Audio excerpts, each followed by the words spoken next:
So the first step is to increase our feedback loop.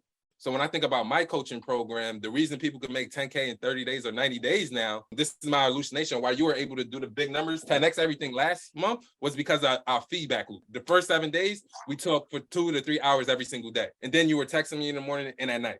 So that was the insane feedback loop. And I'm doing literally the same thing with all my other clients. So it takes a lot of effort in the beginning, but after like a plane, it takes a lot of energy and effort in the beginning to launch. And then after what is what? You get momentum, yeah.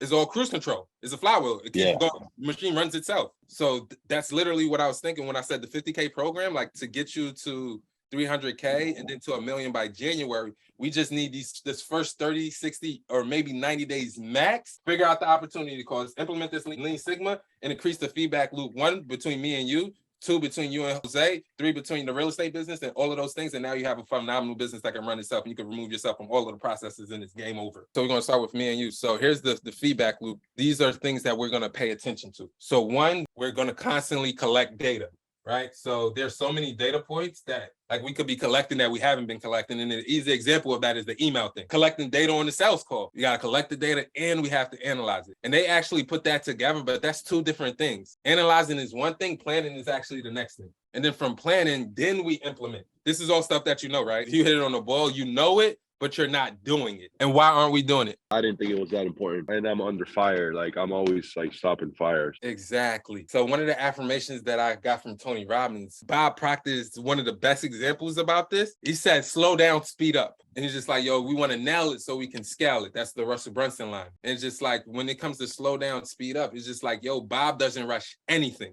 He makes decisions fast, but he doesn't rush. He takes his time. He's like that ET example with the sniper. I'm gonna take my time. I'm gonna locate the spot. I'm gonna map it out for about 3 to 5 days. Know my man's routine and stuff like that. No wasted effort.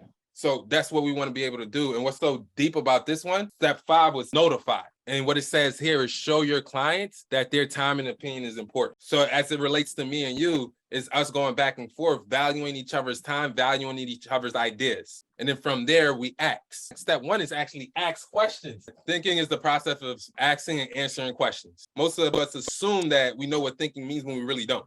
And it took me a lot of money and experience to find out what it really was. And a quote that nails it for me was, write these numbers down, because this is how you're going to get paid. He said 1% of people think, 5% of people think they think, and 95% of people would rather die than think. And so when we look at the income distribution in businesses and across the world, you can see why the top 1% have what they have, the top 5 to 10% have what they have, and the rest of the 95% or 90% of us are struggling. It comes back to our thinking. Wow, we would rather think, because thinking is the hardest thing to do. It requires vision, planning, thought, slowing down, not being scared, not rushing. It requires a whole lot of courage to sit down, although everything is going to hell, and actually think your way through the situation. Do you remember what I said billionaires pay for coaching for? Vision, yeah. Vision. Thinking clearly, envisioning what they need to do. And once they have the vision, they are business of businesses. They can tell everybody else to do the work. And what we've been wired to do is do the work instead of think.